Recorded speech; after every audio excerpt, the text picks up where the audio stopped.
Even welcome की प्रभावी competition अब मैं सबका स्वागत करता हूं। एंड जो हमारी अरिहंत की सीरीज चल रही है दोस्तों, इसमें हिस्ट्री मैं कवर करा रहा हूं।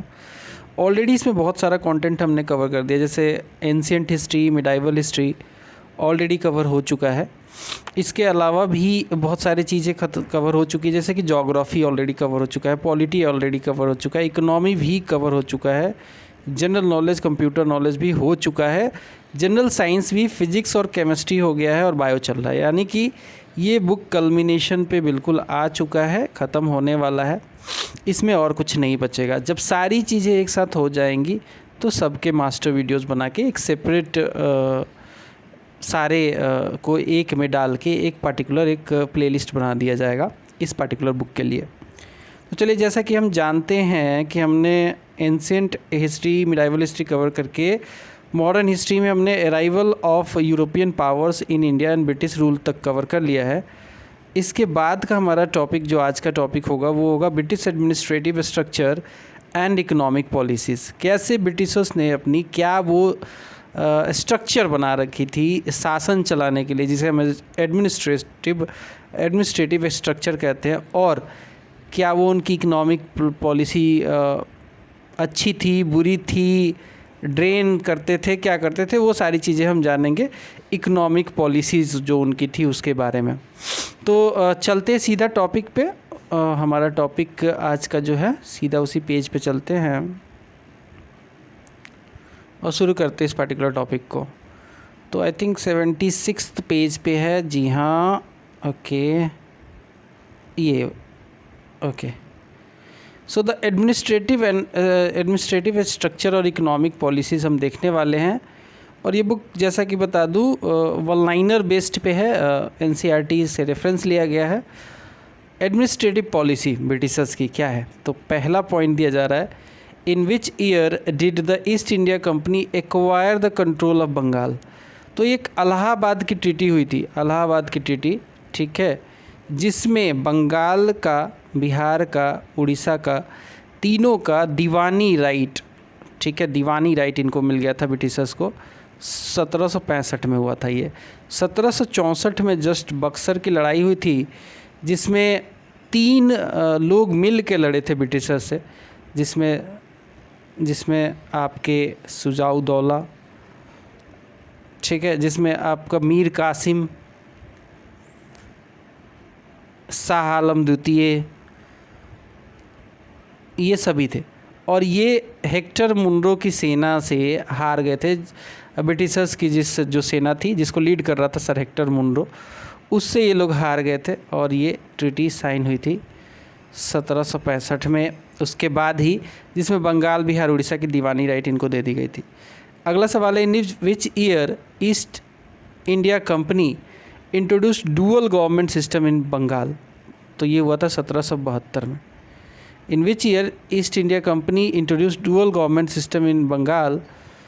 तो ये हुआ था 1772 नहीं होगा, ये गलत दे रखा है, 1765 में ही शुरू हुआ था। 1772 में तो इसे ख़त्म कर दिया गया था, तो यहाँ पे आंसर गलत है। 1765 में ही डुअल गवर्नमेंट शुरू हो गया था, जिसमें डुअल गवर्नमेंट में होता क्या था, ये 1765 की जो ट्रीटी साइन हुई थी ना, उसके बाद दीवानी राइट तो मिल गई थी इनको।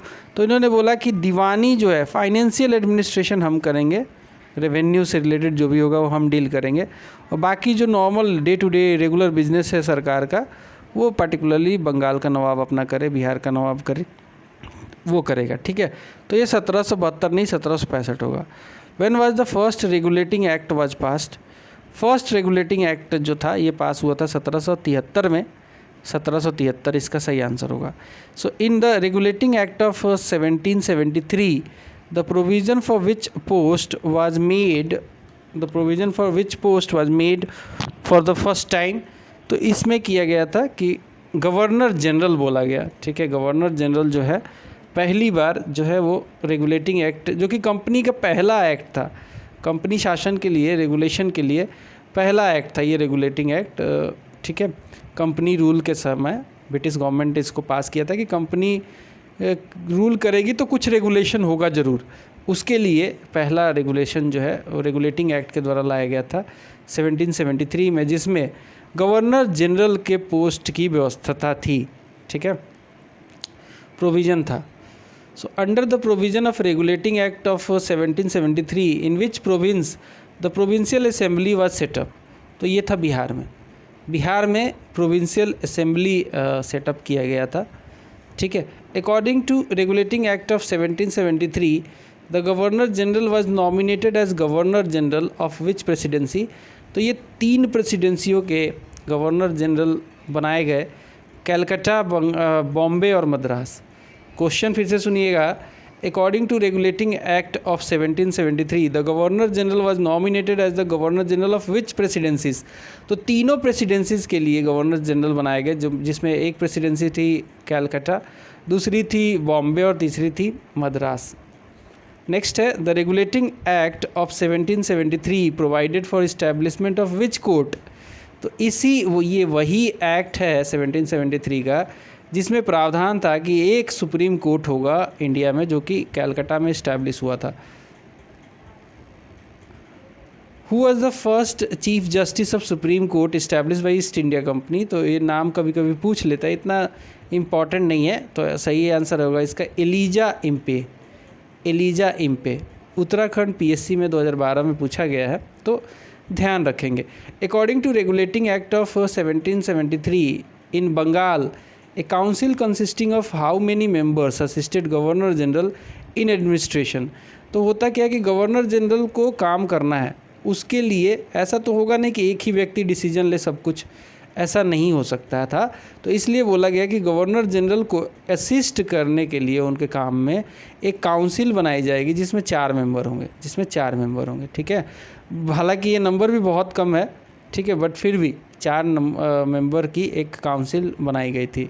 विच act gave the right to reject the decision of committee to governor general, correct answer है act of 1786। Which act gave the right to reject the decision of committee to governor general, correct answer होगा act of 1786। Next है the act of 1786 empowered which governor general to overrule the decision of his council, तो ये था Lord Cornwallis, ठीक है। Lord Cornwallis ही उस समय governor general था, वो काउंसिल के डिसीजन को ओवर रूल कर सकता था। इनिशियली क्या था कि काउंसिल का डिसीजन सर्वमान्य था पहले, बट 1786 के एक्ट में बोला गया कि ये काउंसिल ऑफ मिनिस्टर कोई ऐसा नहीं है, जो गवर्नर जनरल होगा वो उसको ओवर रूल कर सकता है, और वो उस समय जो गवर्नर जनरल था वो लॉर्ड कॉर्नवालिस ही था। According to the Pitt's India act जो कि 1784 में आया था, what were the company's territories in India called as, ठीक है। According to Pitt's India act का ईयर जान लो 1784, which what were the company's territories in India called, तो कंपनी के पास जो टेरिटरी थी जिसमें वो रूल कर रहे थे वो उसे बोला गया ब्रिटिश पोसेशन। बाकी पूरा इंडिया ऐसा नहीं था कि कंपनी के पास था, पूरा इंडिया में पूरी टेरिटरी इंडिया की कंपनी के टेरिटरी नहीं थी, लेकिन कुछ टेरिटरी थी जैसे बंगाल, बिहार, उड़ीसा, ये सब कंपनी के अधीन थी, मद्रास वगैरह, तो ये सब एरिया को ब्रिटिशर्स ने अपना ब्रिटिश पोसेशन कहा, ठीक है। Which governing body was established under the Pitt's India act of 1784, तो ये था board of control. Board of control जो था ये इस्टेब्लिश किया गया था किसके द्वारा, गवर्नमेंट पिट्स इंडिया एक्ट 1784 के द्वारा। Under whose purview where the trade and commerce related issues of Pitt's India Act of 1784, under whose purview were the trade and commerce related issues of Pitt's India Act 1784। Simple सा सवाल है कि पिट्स India act में तो हम जानते हैं कि बोर्ड ऑफ कंट्रोल बनाया गया था, कोर्ट ऑफ डायरेक्टर्स भी बनाया गया था, तो किसके तहत जो ट्रेड और कॉमर्स रिलेटेड इश्यूज थे वो रखे गए थे, तो वो रखे गए थे court of directors of company. Board of control के तहत बाकी सारी चीज़ें थी जैसे एडमिनिस्ट्रेशन, लॉ एंड ऑर्डर, ये सारी चीज़ें, बट जो कंपनी का जो ट्रेड कॉमर्स रिलेटेड इश्यूज था वो कोर्ट ऑफ डायरेक्टर्स देखती थी, ठीक है। फिर से बताता हूँ, पिट्स इंडिया एक्ट में 2 प्रोविज़न लाए गए थे, जिसमें एक बॉडी थी बोर्ड ऑफ कंट्रोल, वो क्या करती थी, वो करती थी भैया जितने बाकी सारे इश्यूज़ हैं जैसे एडमिनिस्ट्रेशन से रिलेटेड बाकी सारी चीज़ें, और जो ट्रेड और कॉमर्स जो कंपनी थी वो ट्रेड करती थी, ईस्ट इंडिया कंपनी, तो उसके ट्रेड और कॉमर्स से रिलेटेड जो इशूज़ थे वो रखे गए थे कोर्ट ऑफ डायरेक्टर्स के पास। अगला सवाल है, with which country did companies trade for T. तो टी के लिए जो मोनोपोली था एक्चुअली कंपनी का वो चाइना के साथ वो टी के लिए ट्रेड करती थी और बहुत सारा धन कमाती थी। How much amount of money was allotted for education under the charter of India act, charter act of 1813। तो इसका सही आंसर होगा 1 लाख। ये बहुत इंपॉर्टेंट सवाल है, बार बार पूछा जाता है, स्टार मार्क क्वेश्चन लगाता हूँ। How much amount of money was allotted for education under the charter act of 1813। तो ये था 1 लाख रुपये। 1 लाख रुपये उस समय इंडिया के पूरे पूरे इंडिया के लिए एजुकेशन पे खर्च के लिए अलॉट किया गया था। ठीक है। Which government body was empowered to levy tax as per charter act 1813। तो ये था लोकल ऑटोनोमस बॉडीज़। लोकल जो ऑटोनोमस बॉडीज़ थी उनको पावर किया गया था, एम्पावर किया गया था कि भैया आप जो टैक्सेस है वो कलेक्ट करोगे, आप ही कलेक्ट करोगे। ऐसा नहीं है कि सेंट्रल गवर्नमेंट कलेक्ट करेगी। लोकल ऑटोनोमस बॉडीज़ जो थी उनको ये पावर दिया गया था। The monopoly of east India company in India's trade was एबोलिश्ड in which year. तो ये हुआ था 1813 में। जो चार्टर एक्ट 1813 का आया था उसमें जो मोनोपोली था ईस्ट इंडिया कंपनी का इंडिया के ट्रेड में, उसको एबोलिश कर दिया गया था। ऐसा नहीं है कि ईस्ट इंडिया कंपनी ही खाली जो उसके अधिकारी होंगे, जो कंपनी होगी वही ट्रेड कर सकती थी। कोई भी ब्रिटेन से आके ट्रेड कर सकता था इसके बाद, 1813 के बाद। तो मोनोपोली जो थी वो ख़त्म की गई थी 1813 में। So whose sovereignty was asserted over the territories held by companies under the charter act of 1830। तो ये था ब्रिटिश क्राउन। ठीक है। सोवेनिटी वॉज असर्टेड, ऐसा नहीं है कि ईस्ट इंडिया कंपनी है तो आके अपना कंपनी ही अपना सोवरेन हो गई, नहीं। सोवरेनिटी तो अभी भी जो रहेगी वो which sovereignty was asserted over the territories held by company under the charter act of 1813। तो ब्रिटिश क्राउन की सोवरेनिटी रहेगी भैया। ऐसा नहीं है कि हमारे ही देश की कंपनी है और जाके वहाँ पे सोवरेन हो जाए, ऐसा नहीं हो सकता था। तो ये चीज़ इम्फेसाइज किया गया था चार्टर एक्ट ऑफ 1813 में कि भैया ब्रिटिश क्राउन के ही जो सोवरेनिटी है वो ब्रिटिश क्राउन की ही रहेगी इंडियन टेरिटरी में, जो कि कंपनी के अधीन है। ऐसा नहीं है कि कंपनी की ही सोवरेनिटी होगी। So by the charter act of 1813 whose trade monopoly in India was abolish. तो ब्रिटिश ईस्ट इंडिया कंपनी का ट्रेड मोनोपोली जो है चार्टर एक्ट ऑफ 1813 के द्वारा एबोलिश कर दिया गया था। ठीक है। और एक और चीज़, एक्सेप्ट चाय की जो मोनोपोली थी चाइना के साथ ट्रेड में, वो छोड़ दी गई थी। वो 1833 में उसको एबोलिश की गई थी, 1833 में। बाकी सारे जो ट्रेड थे उसकी मोनोपोली 1813 वाले चार्टर एक्ट में ही कर दी गई थी। अगला सवाल है, under the charter act of 1833 what was the designation given to governor general of Bengal. तो ये इसमें क्या है, नाम बदल दिया गया 1833 में। गवर्नर जनरल ऑफ बंगाल का नाम बदल के गवर्नर जनरल ऑफ इंडिया किया गया। ये एक सेंट्रलाइजेशन की तरफ कदम था, सेंट्रलाइज्ड बनाने की कोशिश की जा रही थी सिस्टम को, कि भैया ऐसा नहीं है कि बंगाल का गवर्नर है वो पूरे इंडिया का रहेगा। जो गवर्नर जनरल ऑफ बंगाल है उसका नाम बदल के गवर्नर जनरल ऑफ इंडिया का कर दिया गया। तो सेंट्रलाइज करने की इसमें कोशिश की गई भरपूर। इसमें एक और चीज़ है कि पहले गवर्नर जनरल ऑफ इंडिया कौन बने, तो लॉर्ड विलियम बेंटिक जो था उस समय शासन कर रहा था, 1828 से ही बैठा था ये गद्दी पे। तो ये जो था पहला गवर्नर जनरल ऑफ इंडिया बन गया था। ये आखिरी गवर्नर जनरल ऑफ बंगाल भी था और पहला गवर्नर जनरल ऑफ इंडिया भी बना, क्योंकि 1833 में ये एक्ट आया था। तो पहले से तो ये 1828 में ही बैठा था गद्दी पे। ठीक है, गवर्नर जनरल ऑफ बंगाल की गद्दी पे कौन, लॉर्ड विलियम बेंटिक। तो ये आखिरी गवर्नर जनरल ऑफ बंगाल भी था और पहला गवर्नर जनरल ऑफ इंडिया भी था। Which act for the first time separated the legislative and executive functions of governor generals council. तो हुआ क्या कि पहले सारी चीज़ें एक ही साथ चलती थी। जो गवर्नर जनरल काउंसिल थी वो लेजिस्लेटिव भी थी बॉडी, मतलब कि वो रूल भी बनाती थी और उसको एक्सिक्यूट भी करती थी, जो कि इन जनरल अच्छा नहीं होता है कि जो रूल बनाए वही एक्सिक्यूट भी करे। तो ये ज़रूरी था कि सेपरेट किया जाए गवर्नर जनरल की काउंसिल को, एक लेजिस्लेटिव चीज़ें देखे और एक एक्सिक्यूटिव फंक्शंस देखे। तो ये हुआ चार्टर एक्ट ऑफ 1853 में। The act of 1853 provided for which examination system for civil services, तो ये था कॉम्पिटिटिव एग्ज़ाम सिस्टम, ठीक है। एक्ट ऑफ 1853 में सिविल सर्विसेज के लिए कंपटीशन लाया गया था, ठीक है, कंपटीशन लाया गया था सिविल सर्विसेज के लिए।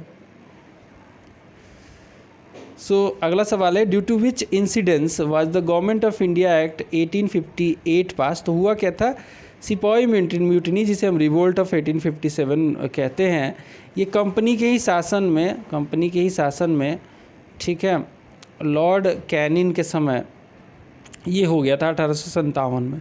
1857 में सिपाही विद्रोह हुआ, तो कंपनी की बहुत सारे खामियां दिखी ब्रिटिश गवर्नमेंट को। तो ब्रिटिश गवर्नमेंट ने देखा कि कंपनी रूल जो होगा वो अच्छा नहीं है आज के डेट में इंडिया में, क्योंकि उससे काफ़ी दिक्कतें आ रही है, रिवोल्ट हो जा रहा है। तो ब्रिटिश गवर्नमेंट ने गवर्नमेंट ऑफ इंडिया एक्ट पास किया और बोला कि जो कंपनी का रूल है उसे ख़त्म किया जाता है और जो शासन है वो सीधा हर डायनेस्टी के पास आ जाएगा, ठीक है, मतलब इंडिया का शासन सीधा अब ब्रिटिश गवर्नमेंट करेगी। So what was the government of India act of 1858 known as, तो इसे बोला गया act for good government of India, क्योंकि देखा जा रहा था कि कंपनी के रूल में गुड गवर्नमेंट नहीं चल रहा था इंडिया में, तो इसलिए 1858 का जो एक्ट आया बहुत सारे उसमें सुधार किए गए और इसलिए इसको बोला गया कि ये होगा act for good government of India. ये बार बार पूछा जाता है कि किस एक्ट को act for good government of India बोला जाता है, तो सही आंसर होगा इसका government of India act of 1858। Which act abolish the East India company and transferred the powers to the British crown, तो सेम आंसर होगा गवर्नमेंट ऑफ इंडिया एक्ट, क्योंकि इससे पहले 1857 में म्यूटनी हो गई थी और उसके बाद ये ज़रूरी था कि कंपनी का शासन ख़त्म किया जाए क्योंकि बहुत सारी खामियां थी उसमें, और गवर्नमेंट ऑफ इंडिया एक्ट लाके ये कर दिया गया, जिससे कि पावर का ट्रांसफ़र हो गया East India company to British crown के पास। According to Government of India Act 1858, what was the designation of Governor General of India changed to?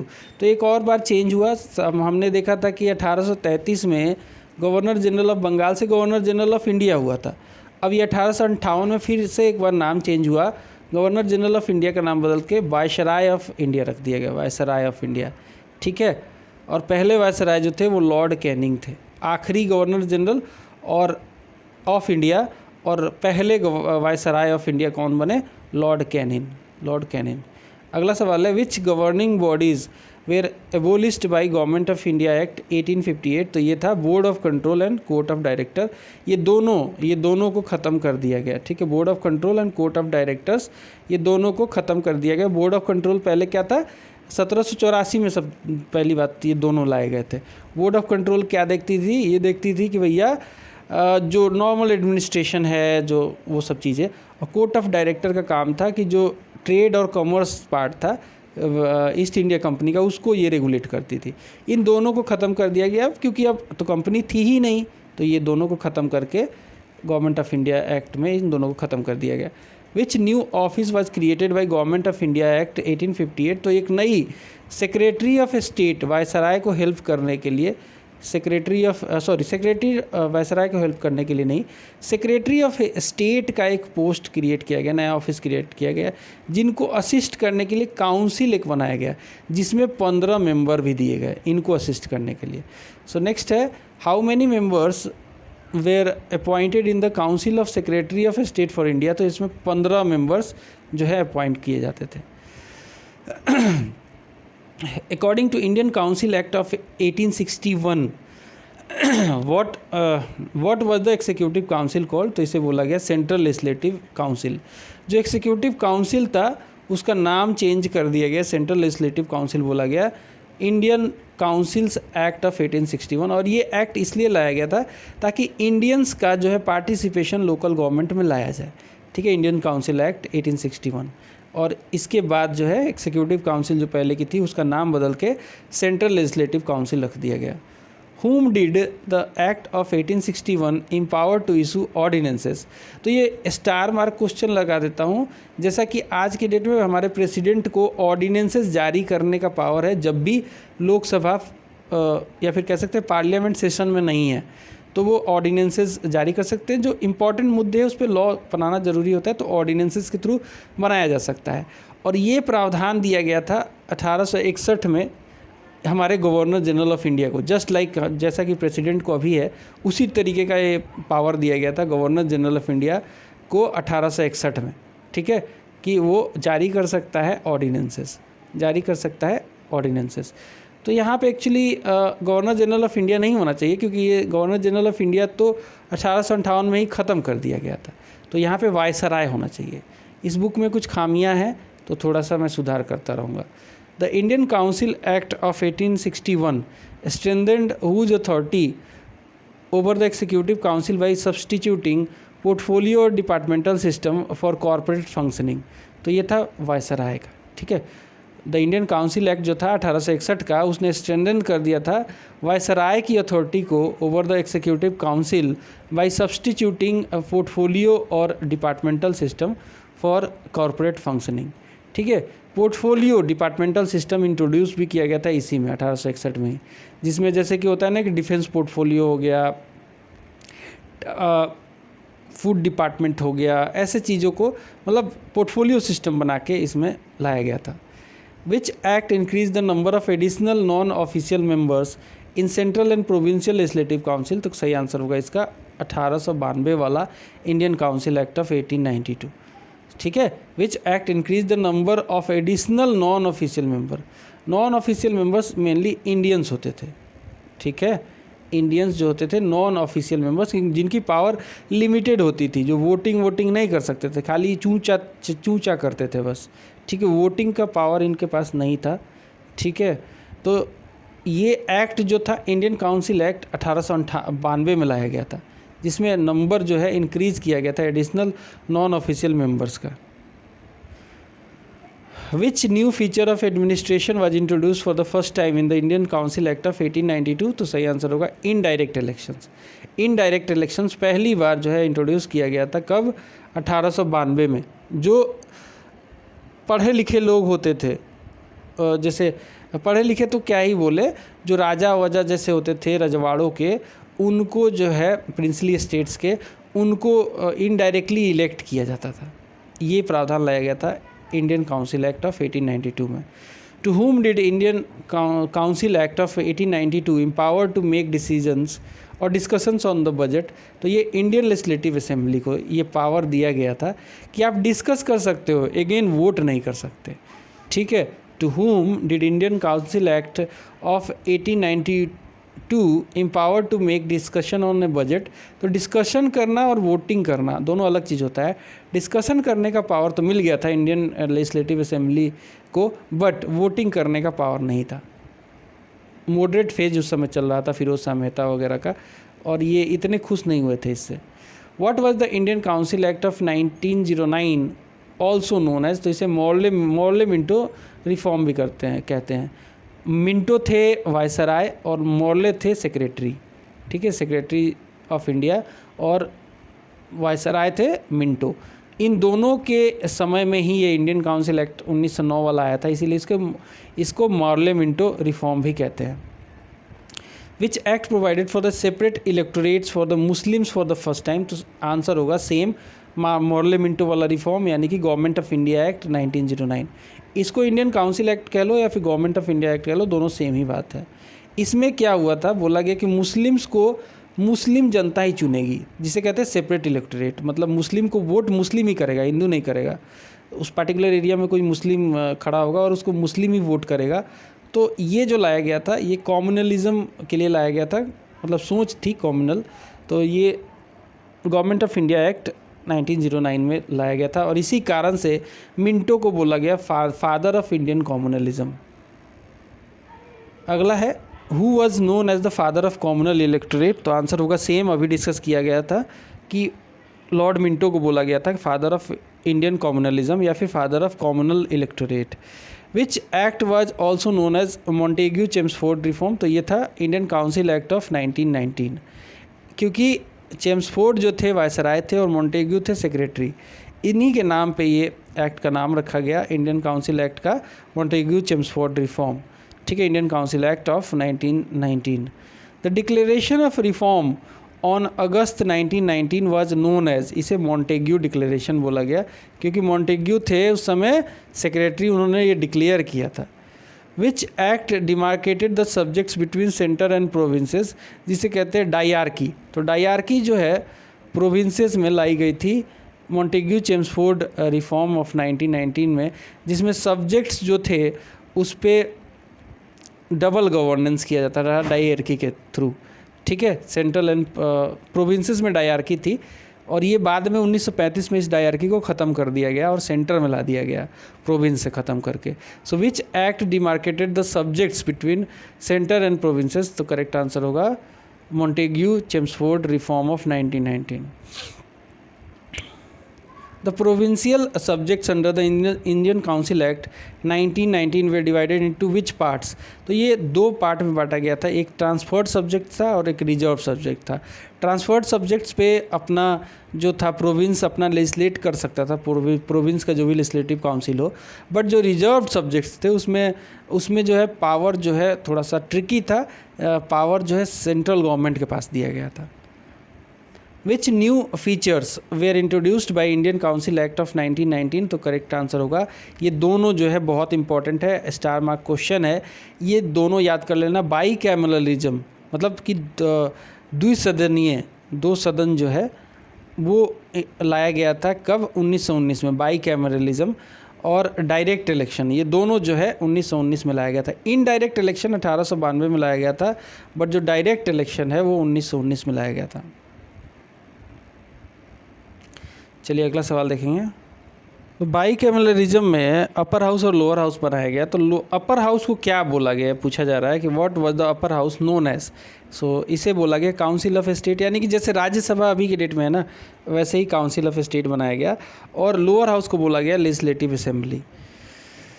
अगला सवाल है, when was the central public service commission established in India. तो central public service commission जो है 1926 में, याद कर लेना, इस्टेब्लिश की गई थी।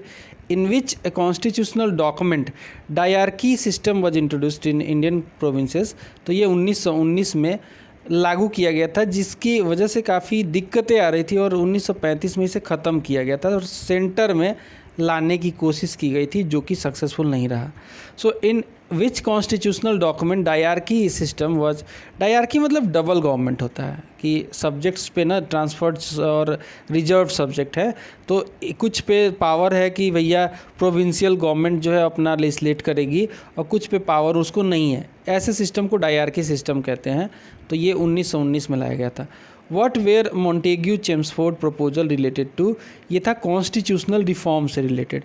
ये अनाउंस किया गया था 1917 में ही कि एक बहुत बड़ा बदलाव लाया जाएगा, कॉन्स्टिट्यूशनल रिफॉर्म किए जाएंगे गुड गवर्नेंस के लिए।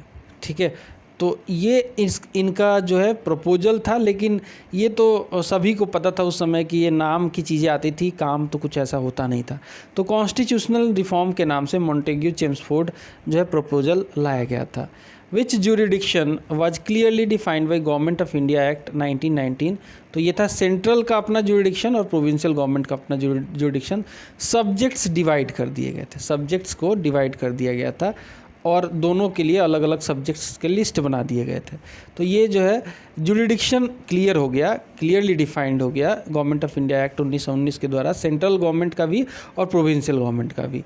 अगला सवाल है कि which act provided for establishment of all India federation, but ये सक्सेसफुल नहीं हो पाया क्योंकि प्रिंसली स्टेट इसमें शामिल नहीं हुए। प्लान ये था कि एक तरफ सेंट्रल गवर्नमेंट रहेगी, दूसरी तरफ इसमें प्रोविंशियल गवर्नमेंट आ जाएंगी और तीसरी चीज़ें जो प्रिंसली स्टेट है वो भी आ जाएंगी। तो तीनों को मिला के जो है फेडरल सिस्टम बन जाएगा ऑल इंडिया फेडरेशन का। इसमें प्रिंसली स्टेट ने पार्टिसिपेट नहीं किया, बट ये प्रावधान आया था government of India act of 1935 में। In which parts were the powers between centre and state divided under the government of India act 1935। तो एक फेडरल लिस्ट बनाया गया जिस पे दिया गया कि सेंट्रल गवर्नमेंट लेजिस्लेट करेगी, दूसरा स्टेट का लिस्ट बना दिया गया जिसमें प्रोविंशियल गवर्नमेंट को पावर दिया गया कि आप लेजिस्लेट करना, और एक बनाया गया प्रोविंशियल लिस्ट। ठीक है, स्टेट लिस्ट, प्रोविंशियल लिस्ट और फेडरल लिस्ट। प्रोविंशियल लिस्ट यहाँ पे गलत लग रहा है मुझे। ठीक है, चलो I will let you know. Which administrative system was एबोलिश्ड by government of India act 1935। तो डायआर्की जो कि प्रोविंसेस में लाए गए थे 1919 में, उसे ख़त्म कर दिया गया था 1935 में। What act provided, which act provided for establishment of reserve bank of India. तो ये गवर्नमेंट ऑफ इंडिया एक्ट 1935 के द्वारा ही प्रोविज़न लाया गया कि एक रिजर्व बैंक ऑफ इंडिया बनेगी, और वो बन भी गई 1935 में। ठीक है, 1935 में। 1934 में ही आरबीआई एक्ट पास कर दिया गया, और 1935 में प्रिसाइजली इसे इस्टेब्लिश कर दिया गया। Which court was setup in 1937 under the government of India act 1935। तो ये फेडरल कोर्ट बनाया गया, फेडरल कोर्ट बनाया गया। Which court was setup in 1937 under the government of India act 1935। तो सही आंसर होगा इसका federal court. Which report was base line of government of India act of 1935। तो ये था साइमन कमीशन। साइमन कमीशन के ही रिपोर्ट पे ये एक्ट बनाया गया था। साइमन कमीशन एक ऐसा कमीशन था जिसमें कोई भी इंडियन नहीं था, ऑल वाइट। इसके साथ के सातों मेंबर जो थे सारे वाइट थे, इसलिए इसका काफ़ी विरोध भी हुआ। In which session Indian National Congress had rejected the government of India act 1935। तो ये लखनऊ सेशन हुआ था 1936 में, जिसमें रिजेक्ट कर दिया गया था। बिल्कुल इंडियन नेशनल कांग्रेस ने रिजेक्ट कर दिया था गवर्नमेंट ऑफ इंडिया एक्ट 1935 को, और बहुत सारी बातें बोली थी, जैसे न्यू चार्टर ऑफ स्लेवरी, ऐसा ये सब चीज़ें बोली गई। विच plan was put fourth by Lord Mountbatten for partition of India. तो माउंटबेटन प्लान लाया गया था 1947 में। 1947 में माउंटबेटन प्लान लाया गया, जिसके बाद ही पार्टीशन ऑफ इंडिया भी हुआ। विच एक्ट, इसमें ये भी प्लान था कि रेड क्लिफ को बाउंड्री कमीशन का चीफ बनाया गया था, इसीलिए इंडिया पाकिस्तान के बीच में जो बाउंड्री है उसे रेड क्लिफ लाइन कहते हैं। Which act ended the British rule in India. तो ये इंडियन इंडिपेंडेंस एक्ट 1947 में पास करके ब्रिटिश रूल को ख़त्म कर दिया गया इंडिया में। Which two dominions were created by independence act of 1947। तो ये था एक डोमिनियन ऑफ इंडिया, दूसरा dominion of Pakistan. But dominion का मतलब ये नहीं था कि सोवरेनिटी नहीं थी इंडिया की। डोमिनियन तो स्टेटस मिला, बट इंडिया सोवरेन था फिर भी। ठीक है, बट डोमिनियन के तहत ही इनको आज़ाद किया गया था।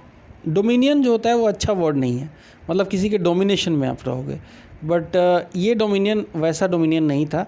कॉमनवेल्थ का इंडिया मेंबर बना, बट इसका मतलब ये नहीं था कि इंडिया के सोवरेनिटी पे, इंडिया के डिसीजन पे कॉमनवेल्थ का कोई रोल होगा, ऐसा नहीं था। सो लैंड रेवेन्यू सिस्टम अब पढ़ेंगे हम। ठीक है, लैंड रेवेन्यू सिस्टम। हमने एडमिनिस्ट्रेटिव पॉलिसी देख ली, अब इकोनॉमिक पॉलिसी की तरफ आते हैं और लैंड रेवेन्यू सिस्टम से स्टार्ट करते हैं। तो पहला है who introduced the permanent settlement system. तो ये सिस्टम जो है 1793 में लॉर्ड कॉर्नवालिस के द्वारा लाई गई थी। With whom was the permanent settlement made. तो ये था लैंडलॉर्ड के साथ। होता क्या था, ये बेसिकली बिहार बंगाल वाले रीजन में फेमस हुआ काफ़ी। और इसमें क्या होता था कि जो लैंड थे ना वो अलॉट कर दिए जाते थे, बड़ा बड़ा लैंड का पार्ट लैंडलॉर्ड्स को, और उनसे बोला जाता था कि ये रेट रहेगा, इस रेट पे आप एनुअल मुझे ब्रिटिश गवर्नमेंट बोलती थी जमा करते रहना रेंट, ठीक है, टैक्स। और ये था लैंडलॉर्ड सिस्टम। तो लैंडलॉर्ड क्या करते थे, उस लैंड को किसानों को देते थे और उनसे जो है पैसा कमाते थे, और वही पैसा टैक्स के तौर पे सरकार को देते थे और कुछ बचा लेते थे, बहुत सारा धन बचा लेते थे। So when and where was permanent settlement introduce. तो ये इंट्रोड्यूस किया गया था 1793 में बंगाल, उड़ीसा और बिहार में। ठीक है, बंगाल, उड़ीसा और बिहार में ये किया गया था। ठीक है, permanent settlement system. So under the permanent settlement system of 1793, why were the zamindars required to issue the pattas to the farmers? क्यों? क्योंकि there was no officials to check upon the zamindars। तो वो क्या कहते हैं, पट्टा जारी करते थे, किसानों को पट्टा जारी करके देते थे कि ये इतना ज़मीन तुम जोतो और जो धन आएगा उसमें इतना मुझे दे देना, बाकी उसमें से जो पैसा होता था, जो रेट फिक्स होता था, उससे ज़मींदार जो थे वो ब्रिटिश गवर्नमेंट को पे कर देते थे। Who possessed the land ownership rights under the permanent settlement act? तो ज़मींदारों को दी गई थी ये पावर, ज़मींदारों को ये पावर दी गई थी कि लैंड का राइट आपके पास रहेगा, आप चाहे पट्टा किसी को भी जारी करो, कुछ भी करो। So zamindari system was a feature of which revenue system. तो करेक्ट आंसर होगा परमानेंट सेटलमेंट, जो कि 1793 में आया था। किसने लाया था, कमेंट कर देना, अभी बताया था मैंने। In which year and why in which year and why was the flood commission established. तो ये 1948 में ये लाया गया था ताकि इंक्वायरी की जाए कि क्या कारण थे ग्रेट बंगाल फेमीन के 1948 में जो आया था। फ्लूइड या बोलते हैं फ्लड कमीशन, नहीं फ्लूड कमीशन बोलते इसको, फ्लॉइड वो एक्चुअली ऐसा था, फ्लड लिख दिया इसमें, फ्लॉइड कमीशन था ये, ठीक है, फ्लॉइड कमीशन, फ्लड नहीं होगा। तो ये 1948 में इसको लाया गया था ताकि कॉजेज पता की जाए, इंक्वायरी की जाए कॉजेज के बारे में, ग्रेट बंगाल फेमिन जो 1948 में आया था उसके बारे में। अगला सवाल है इन विच ईयर, और इसमें बताते जो ये फेमिन आया था ना 1948 में, उसमें 1/3 आबादी मर गई थी भूख के मारे। In which year the rights of tenants on land in Bengal and Bihar were given by Bengal tenancy act. तो 1885 में दिया गया था, 1885 में दिया गया था। बंगाल टीनेंसी एक्ट लाके राइट दे दिया गया बंगाल और बिहार के किसानों को। काफ़ी मूवमेंट चलने के बाद ये हुआ था। Sir Thomas Munro is associated with which land revenue settlement. तो ये जो थे ये जनक थे किसके, रैयतवाड़ी सिस्टम के जनक थे सर थॉमस मुनरो, इन्हीं का ये ब्रेन चाइल्ड था। सर थॉमस मुनरो का ही ब्रेन चाइल्ड था। He was associated with the ryotwari settlement system. So who started the ryotwari experiment in land revenue. तो आंसर होगा अलेक्जेंडर रीड। तो इसके बारे में थोड़ा सा बता दूं कि जो रैयतवाड़ी सिस्टम था उसमें किसानों को ही लैंड दे दिया जाता था और उनसे डायरेक्टली टैक्स लिया जाता था, जो कि फेमस हुआ बंगाल बॉम्बे प्रेसिडेंसी में। इधर बिहार, उड़ीसा और बंगाल में परमानेंट सेटलमेंट यानी कि ज़मींदारी सिस्टम चलता था, बट जो ये रैयतवाड़ी सिस्टम है ये साउथ में मद्रास बॉम्बे प्रेसिडेंसी में ये चला काफ़ी। In the history of India who was banian, तो Indian agent of East Indian company को बनियान बोला गया। Who was mirasidar in history of India. So mirasidar were the designated revenue payer to a state. जो स्टेट जो डेजिग्नेट कर देती थी कि भैया आप दोगे हमें रेवेन्यू, उन्हें बोला गया mirasidar. Who is known as the father of mahalwari system, जो कि काफ़ी फेमस हुआ यूपी, सेंट्रल प्रोविंस और पंजाब जैसे रीजन में। महल मतलब होता है गांव, तो कुछ गांवों को मिला के एक्चुअली महलवाड़ी सिस्टम बना दिया गया। बोला गया कि गांव का जो मुखिया होगा वो जो है कलेक्ट करेगा पूरे गांव का टैक्स और देगा ब्रिटिश गवर्नमेंट को। So who is known as the father of Mahalwari settlement system. तो इसका सही आंसर होगा होल्ट मैकेंजी। ये भी बार बार पूछा जाता है।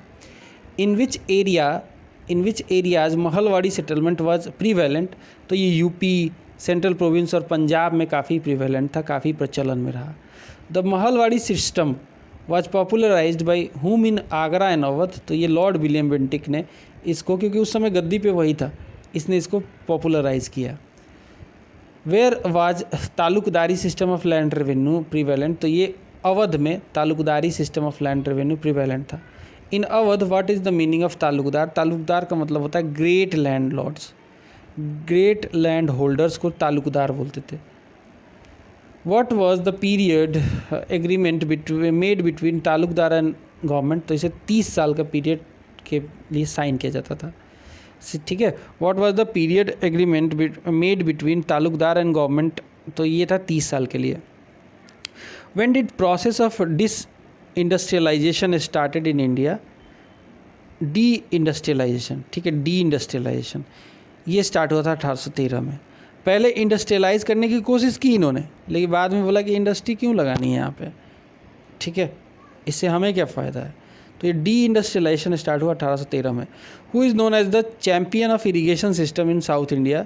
सही आंसर होगा सर आर्थर थॉमस कॉटन, ठीक है। सर आर्थर थॉमस कॉटन जो थे, इन्हें champion of irrigation system in South India कहा जाता है। 3 कठिया सिस्टम क्या था।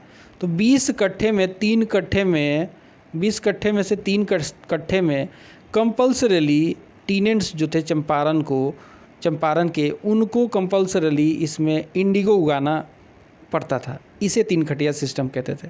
सो Champaran tenants bound to plant indigo on 3 out of every 20 parts of their lands, ठीक है। 20 पार्ट लैंड का कर दो, उसमें से 3 पार्ट पे इनको कंपल्सरीली 3 कट्ठा कह लो, इस पे इनको इंडिगो उगाना पड़ता था और ये एक ड्रैकोनियन सिस्टम था जिसके लिए गांधी जी आ गया है 1917 में इसको ख़त्म किया गया चंपारण सत्याग्रह के द्वारा। Tinkathia system is related to which type of crop cultivation and at which place. तो ये इंडिगो वो क्रॉप था जो कि उगाया जाता था, ज़बरदस्ती लठियालों के द्वारा उगवाती थी ब्रिटिश प्लांटर्स, ठीक है। चंपारण में ये काफ़ी प्रिवेलेंट था। What was the reason behind the decline of indigo industry in 20th century. तो प्रोडक्शन ऑफ सिंथेटिक इंडिगो जो था, सिंथेटिक इंडिगो जब तक नहीं था तब तक इंडिगो की खेती खूब चली, खूब फ़ायदा हुआ, खूब फ़ायदा कमाया लोगों ने इससे। लेकिन हुआ क्या कि इंडिगो इंडस्ट्री डिक्लाइन करने लग गई क्योंकि सिंथेटिक इंडिगो आ गया था। और इससे क्या हुआ कि इंडिगो से फ़ायदा कम हो गया। फ़ायदा कम हुआ तो लोगों को जो खेती करवाई जाती थी 3 कट्ठे में उनको प्रॉफिट कम देती थी, प्लांटर्स जो थे वो कम प्रॉफिट देते थे जानबूझकर, जिससे कि उनको घाटा हो जाता था और वो कहीं ना कहीं उधारी की ज़िंदगी, कर्ज में डूब गए थे बेचारे। Where was the first tea garden set up in 1835। तो करेक्ट आंसर होगा असम। असम में सेटअप किया गया था फर्स्ट टी गार्डन। ये प्लांटेशन वाला ये सब क्रॉप था। The first tea company was established in Assam in which year. तो आंसर होगा again same 1835। Where was the first coffee garden planted by British. तो ये चिकमंगलूर जो कि कर्नाटक में पड़ता है, यहाँ पे पहला जो है कॉफ़ी गार्डन प्लांट किया गया है ब्रिटिशर्स के द्वारा। Who was the exponent of ring fence policy. तो ये थे Warren Hasting. Ring fence policy, ठीक है। Who was the exponent of ring fence policy. Answer होगा Warren Hasting. Ring of fence. The subsidiary alliance system was started during the tenure of which governor general. तो ये Lord Wellesley के समय लाया गया। Subsidiary alliance में क्या होता था कि जो प्रिंसली स्टेट्स थी उसमें ब्रिटिश गवर्नमेंट एक अलायंस साइन करती थी। उसमें कंडीशन ये देती थी कि तुम्हारे एरिया में, प्रिंसली स्टेट के एरिया में हम अपने सैनिक खड़ा कर देंगे, उनके खर्च आप देखोगे, इससे क्या होगा कि हम प्रोटेक्ट करेंगे आपको कि बाहरी कोई आपको अटैक ना करे। और आपको एक चीज़ करना होगा, आपको तो उनकी सैलरी देनी ही होगी, साथ में आपको ये एश्योरेंस करना होगा कि आप किसी भी हमारे अलावा यूरोपियन पावर के टच में नहीं आओगे, उनको कांटेक्ट नहीं करोगे, जैसे कि फ्रांस हो गया, पुर्तगाल हो गया, ये सब। तो ये सब्सिडरी अलायंस से साइन करते थे। Which was the first state to accept the subsidiary treaty. तो आंसर होगा हैदराबाद 1798 में। हैदराबाद 1798 में। Which governor general did the policy of subordinate separation towards the princely state. तो ये लॉर्ड हेस्टिंग का मानना था कि सुप्रीम पावर जो है इंडिया में वो ब्रिटिश ही है, बाकी सब सबऑर्डिनेट रहेंगे, उसके नीचे रहेंगे, अधीन रहेंगे। ये पॉलिसी उसने अपनाई थी प्रिंसली स्टेट को लेकर, ठीक है। लॉर्ड हेस्टिंग जिसे पावर, जिसे सुपरमेसी का भी पावर कहते हैं, policy, British supremacy. On what basis did William Bentinck acquire Mysore. Mysore को एक्वायर किया गया विलियम बेंटिक के द्वारा on the basis of mismanagement. William Bentinck ने कहा कि मैसूर में जो बोदियार डायनेस्टी है वो सही से रूल नहीं कर रही है, वो मिसमैनेज कर रही है, तो इसलिए इसको एक्वायर कर लिया विलियम बेंटिक ने मैसूर को। When was Awadh merge with British empire. तो 1856 में मर्ज किया गया। इसमें भी मिस गवर्नमेंट ही लाया गया था, मिस मैनेजमेंट, मिस गवर्नमेंट।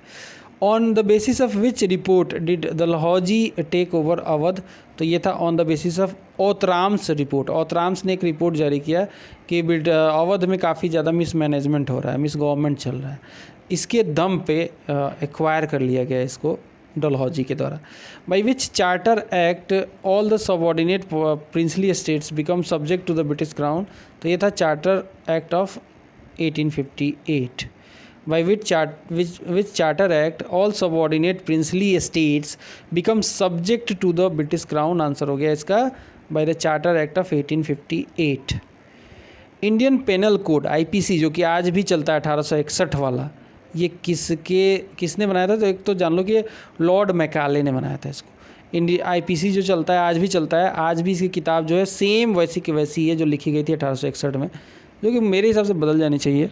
खैर, सो IPC और Indian penal code in 1861 was adopted in time of which governor general. Correct answer होगा during the time of lord Canning. During the time of lord Canning. When was queen Victoria declared कैसरे हिंद और empress of India, तो ये 1876 में इसको declare कर दिया गया क्वीन विक्टोरिया को कि अब केसरे हिंद रहेगी या फिर इम्प्रेस ऑफ इंडिया हो जाएगी 1876 में। The policy of masterly inactivity is related to John Lawrence. When was Butler committee constituted, तो ये 1927 में बटलर कमेटी लाई गई थी, एजुकेशन से रिलेटेड थी ये। In which year Narendra Mandal chamber of princes Narendra Mandal was constituted, तो आंसर होगा 1921। In which session did Congress declare its policy towards the principal states, तो ये नागपुर सेशन में 1920 में डिक्लेयर किया गया, ये अपना पॉलिसी प्रिंसली स्टेट्स को लेकर जारी किया, जिसमें कांग्रेस ने साफ तौर पे मना कर दिया कि हम कोई भी इंटरफेरेंस उनका नहीं चाहते हैं और उनसे भी नहीं करेंगे, वो अलग हैं, हम अलग हैं। In which session of Congress did Jawaharlal Nehru issue a manifesto on the state of princely state, तो यहाँ पे देखिए 1929 में बोला गया कि अब इसकी इम्पोर्टेंस समझी गई प्रिंसली स्टेट की कि कितने इम्पॉर्टेंट है, और इसमें इनके रोल के लिए डिमांड किया गया लाहौर सेशन में 1929 में, जिसको हेड कर रहे थे जवाहरलाल नेहरू। अब देखेंगे states acquired under the state usurpation policy. Satara को एक्वायर किया इन्होंने ब्रिटिशर्स ने 1848 में, जैतपुर को 1849 में, संबलपुर को 1849 में। ये ईयर इसलिए ज़रूरी है क्योंकि पूछा जाता है।